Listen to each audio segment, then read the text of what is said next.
Move along to Michigan basketball, where things seem to be going pretty well. Team's Right. 2-0. Are you ready to go dancing, put on those slippers? Yeah, right. They beat, who did they beat? Michigan Tech? Hey, That's Michigan a D2 Tech. school. A D2 Northeastern's school. made a few tournaments. Northeastern should be D2, okay? No, they're good. You're telling They me, compete up in that you're telling me that American they beat anybody here? Okay, Manny Harris should have averaged 28 points a game in those 2 games. He should have been Big Ten Player of the Week. Otherwise, I'd have a major concern for them. Listen, when they play in the Garden on Thursday against UCLA, you're going to see exactly why they're still Michigan, okay? They're going to get murdered by UCLA. You really think they're going to get murdered by Yes, I do. That's the number 4 why. team in the country because they're going to get out rebounded. They barely out rebounded those 2 teams. No, they out rebounded Michigan Tech comfortably. No, by like 5 13 rebounds. 13 no, rebounds, they 13 didn't. rebounds. No, they didn't. Go look back at the stats.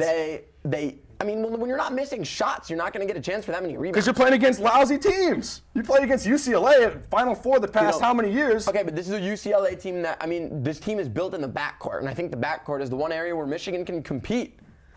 I mean, look, you have Collison. It's still UCLA. You have Collison and Ship, who've We been have around Zach forever. Gibson down there. Listen, Collison and Ship are among the best backcourt duo in the nation. But Manny Harris can run. Kelvin Grady can run. This Michigan backcourt can run with the UCLA backcourt. There's no Mbah Mute in the front line for UCLA anymore. And I feel like a guy like Deshaun Sims can go body to body with Aboyo over there in UCLA. It's not going to be a blowout. This UCLA team struggled mightily, barely avoided overtime against Miami of Ohio. Michigan struggled with Michigan Tech. Not in the really, first half, that was a close game. Were you ever concerned? Yes, I was concerned. No. I was very concerned that my hatred of this team would begin before the first game was even over. Give them a chance. You've hated Beeline from the start.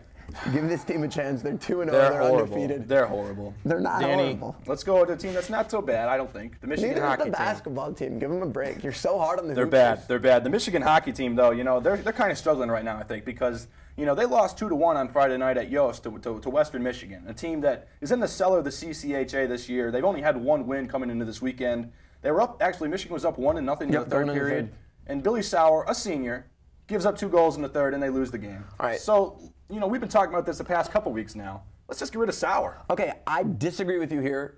You can't get rid of Sauer just yet. Look, Sauer proved himself last year as one of the better goalies in the nation. Sure, he choked, he ate it. He's done this twice now on a national stage. But Chris, he's still a good goaltender.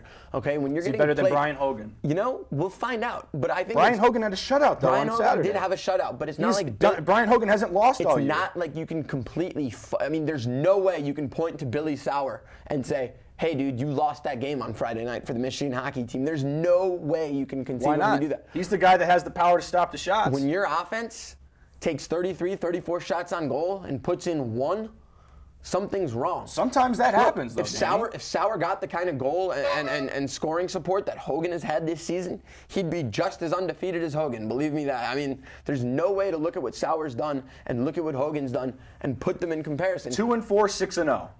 I'm going to go with 6-0. It's like a pitcher having run support. I mean, what do you call it in hockey? Goal support? Sauer hasn't had it. Do something about Sauer's had no support from his offense. If he gets 5 goals a game like Hogan's getting, he's going to win games. Instead, he gets 1. Stop crying and be a senior. How about that, huh?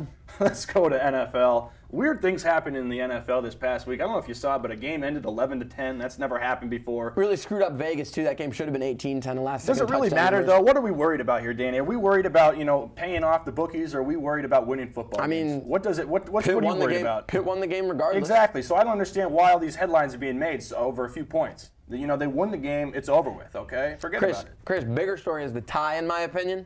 Philadelphia, Cincinnati. Philadelphia and Cincinnati might have been the worst played game in NFL history. If you just shank punts, picks, fumbles, missed field goals, disaster all over the place. And then you have McNabb and some of his Philly teammates saying that they did not know that the NFL could end in a tie in a regular season game. Excuse me, Donovan McNabb. You've been in the NFL. This is your 10th season. Yeah. And then he says, get this, Donovan McNabb then says, wow, I'd hate to see this happen in a playoff game or the Super Bowl. Well, no, Mr. McNabb, play those games out. I feel like every casual NFL fan knows that.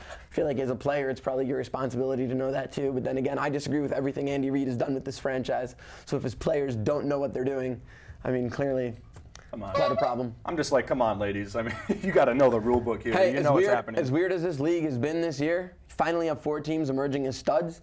Say you have the Giants and the Titans, obviously, as the favorites. Yeah. You have the Jets and the Cardinals coming along. Don't mention the Jets. How do you feel? Don't even try to sneak a Jets reference in there, Danny. We're about to get to break. They won but one I just game. Want to say the Jets going into Foxborough and getting a win against the Patriots is huge. I'm happy as a Jets fan. We'll talk more about it later on the show. We're going to take it to break. Going to take a quick break. We'll come back with Dave McCumber talking some football. Stay tuned.